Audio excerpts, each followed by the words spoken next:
اهدنا الصراط المستقيم واعتصموا بحبل الله جميعا ولا تفرقوا واذكروا نعمة الله عليكم إذ كنتم أعداء فألف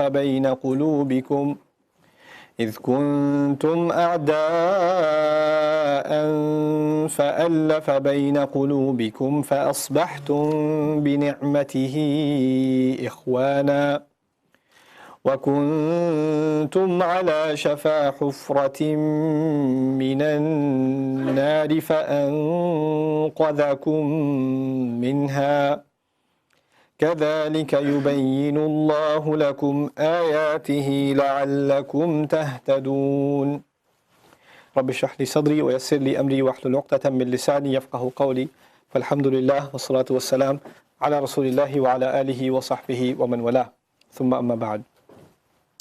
So as I mentioned, the 102nd ayah talks about an individual kind of reform. A person makes a decision to try and protect themselves and not allow death to come to them. And death is a very individual thing. It's not a collective matter, it's an individual matter. So the ayah essentially is one of an individual reform. But individual reform can happen in very individual ways. In other words, the way you come to taqwa is not the same way that I will come to taqwa, is not the same way as the next person will come to taqwa. Allah will open up their own pathways to them, their own journeys to them. But then how do you create a cohesion between people that have taqwa? All the people that have now come to the understanding that they want to save themselves and they want to be, they don't want death to come to them except that they're in a state of Islam. How do you create a harmony and a synchronization between them? We say, how do you get the hearts and minds to be on the same page? Well, that's the synchronization that the next ayah is talking about. For good to happen at the individual level, the first ayah is enough. But then there's good that needs to happen now at a collective level. And for you to do that, think of every individual that's come to Iman as a lamp or a source of light. For light to increase, 2 bulbs have to get together, then 3, then 4, then 5. They have to come together on something. There's some kind of unity that needs to take place for this good to actually be to carry forward.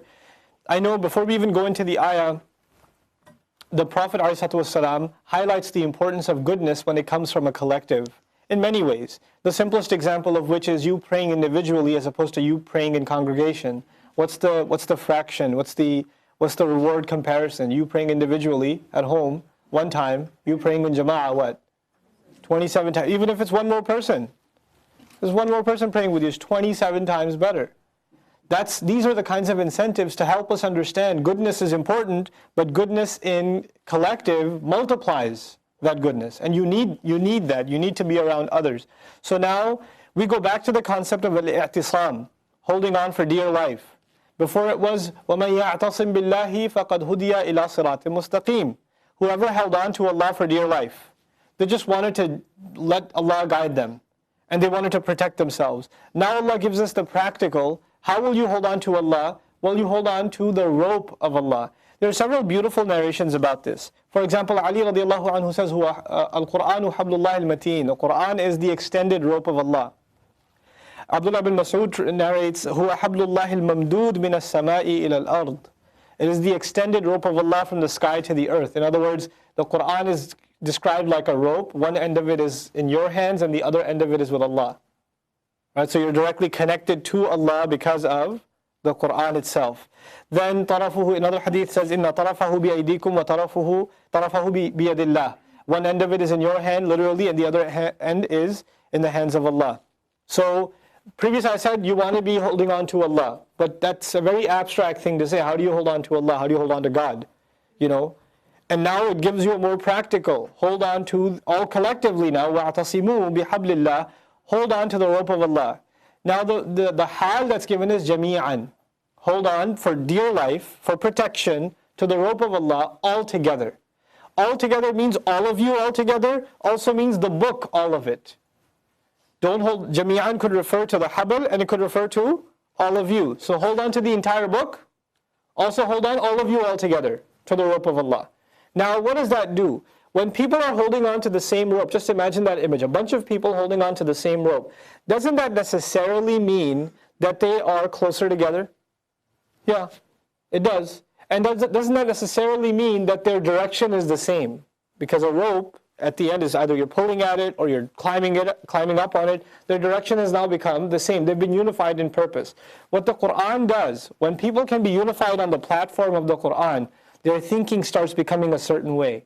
Their attitude starts shifting to a certain direction. And it's one synchronized direction. The Quran, of course, there are thousands of tafasir. There are hundreds of thousands of thinkers and reflectors and ponderers on the Quran, on the ayat of the Quran. There's so many variation and meaning in so many things, yes. But overall, the central message of the Quran creates a synchronization.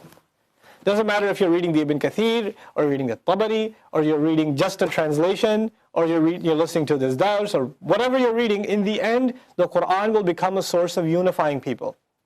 And to this day, that's true. There are several Islamic studies. Like I told you later on, I'll give you a bird's eye view of Islamic studies, right? There are several areas of Islamic studies, but none of them is a unifier like the Quran. None of them. All of them have their blessings. No doubt about it. All the areas of Islamic studies that you've come across, whether it be Islamic history, whether it be fiqh, hadith studies, whether it be aqidah and theology studies, kalam, whatever it may be, you'll find those studies, though they're important in their own place, when you go deeper and deeper into them, you know what they create. More and more difference of opinion, more and more division, more and more sometimes even staunch disagreements, and entire groups breaking out because of a disagreement on this issue versus that issue versus that issue. As opposed to that, a spreading of the Quran as priority. And by the way, Quran tied directly to the seerah of the Messenger, alayhi salatu wasalam. Seerah is also unifier. Seerah is also unifier, like a messenger is our unified leader, right? Alayhi salatu wasalam.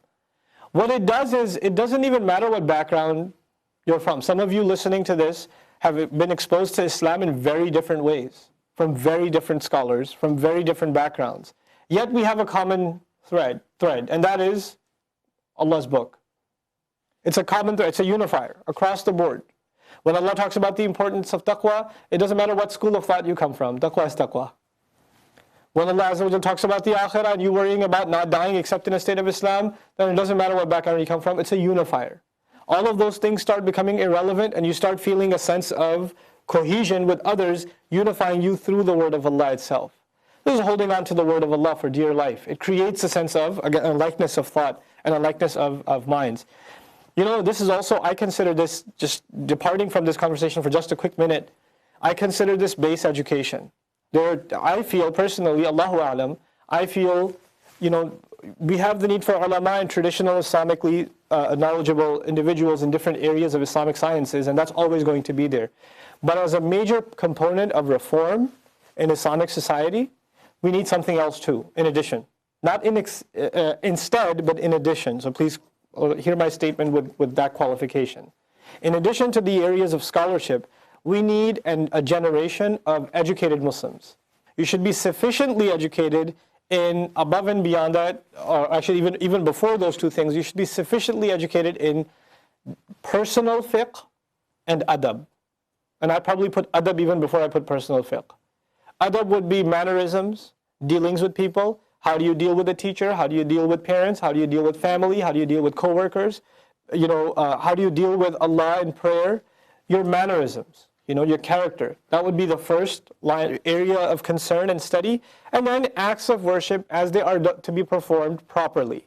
What is the ruling on the kinds of clothes I'm going to wear, where I'm going to go buy, what I can invest in this area or not, or how do I perform my Hajj or Umrah, and what's the best thing to do if I miss a fast, etc., etc. Personal fiqh. You're not doing it to teach a halaqah on it, average Muslims, you're doing it so you can become a better Muslim yourself in your personal life, right? So there's adab and there's your personal fiqh. And for that, you go to your local fiqh resources, your imams, your scholars, etc., and try to avoid Google, right? So those are the two areas. Then beyond that, to be educated Muslims, Quran and Seerah. A serious education.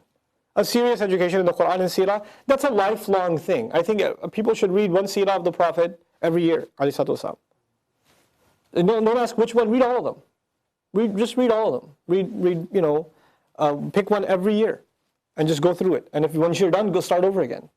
Because you know what that does? It creates a sense of affiliation and love and appreciation of Allah's Messenger, alayhi salatu wasalam. You constantly read about his struggles and you start identifying them with your own. You start seeing a closeness to him that you don't experience unless you study his life. And again, one round of seerah is important, like I would argue every year. Okay? Then Quran, lifelong study. Whether that happens in the means of you guys listening and sitting here listening, that's one form of it. Whether it's you guys sitting and reading Quran Tafseer, doing research, grammatical breakdown, whatever. But Quran, at least some familiarity with the entire Quran and then a lifelong process of reflection and study should be the part of every educated Muslim's life.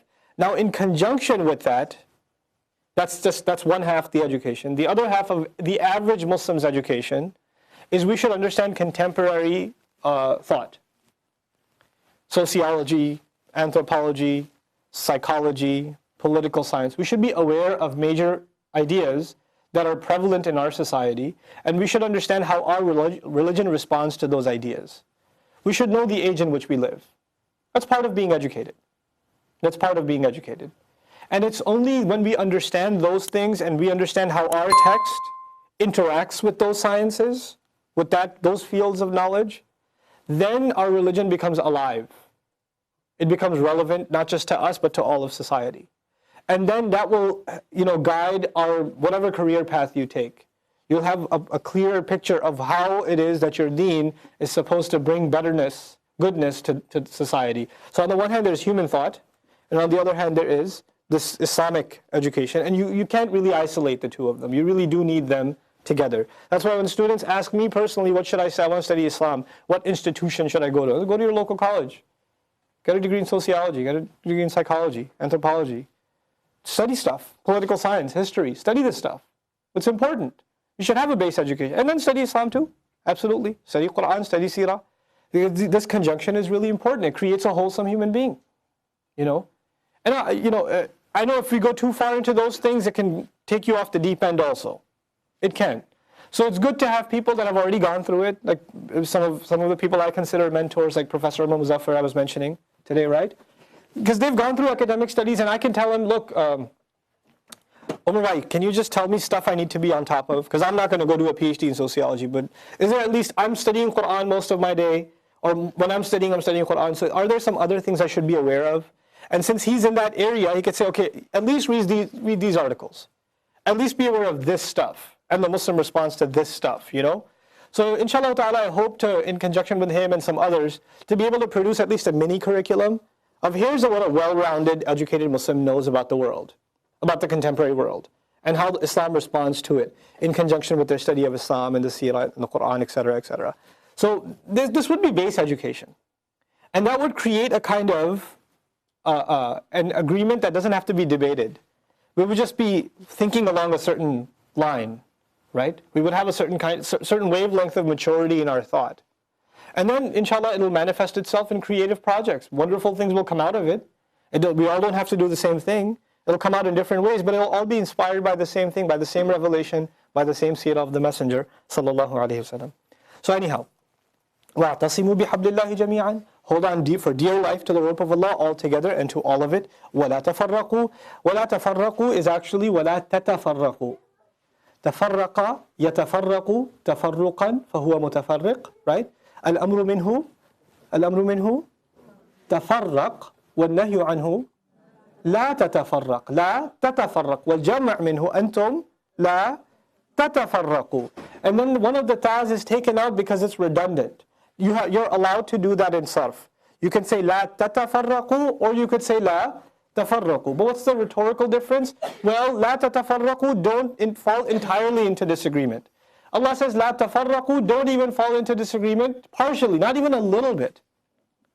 Now, there's a difference between La takhtalifu and La tatafarraqu. Allah didn't say La takhtalifu, He said La tatafarraqu. Tatafarraqu comes from fariq, farq.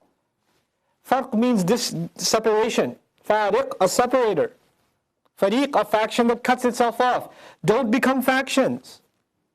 You will disagree. That's natural, it will happen. Well, Sahaba disagreed on tafsir of ayat. Ikhtilaf was always there. Tafriq wasn't there. Tafarruq wasn't there. Breaking up into factions wasn't there. And cutting yourselves off from the rest of community wasn't there. When people talk to each other, naturally there will be disagreement. There will be exchange of ideas. That's how learning happens.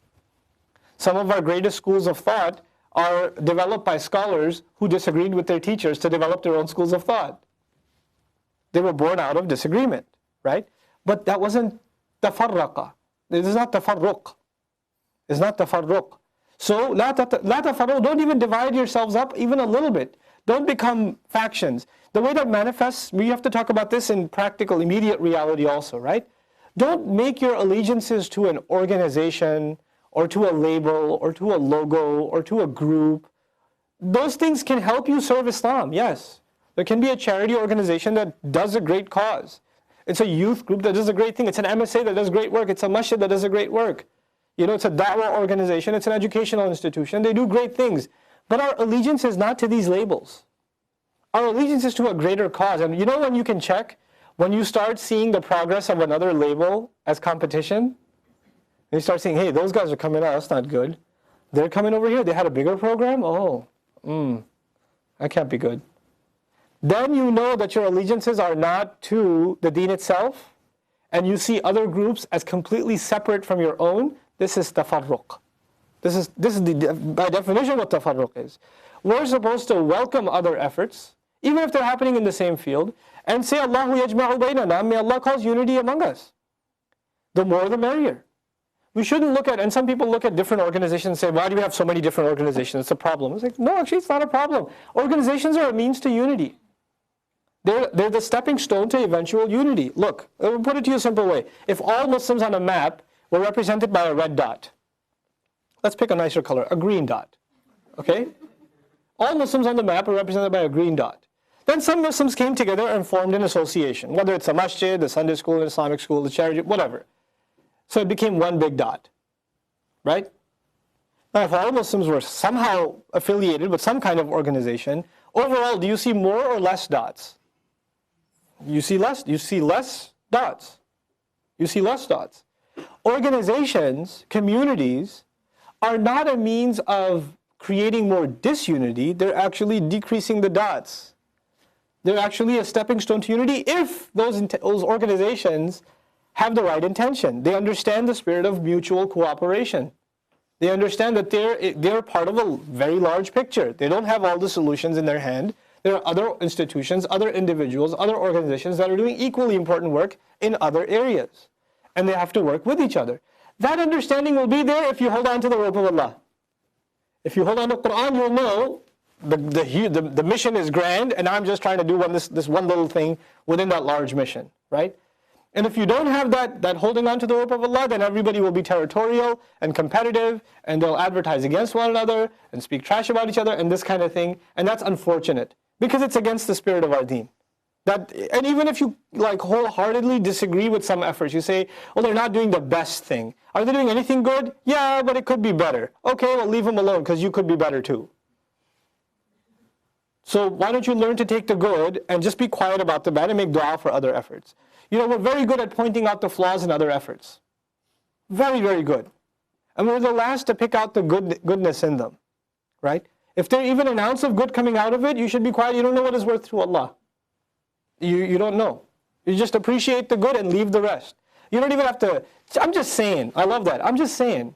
They're nice, but I'm just saying they're kind of, this, that, the other, and you just go off. You know what? Just don't say.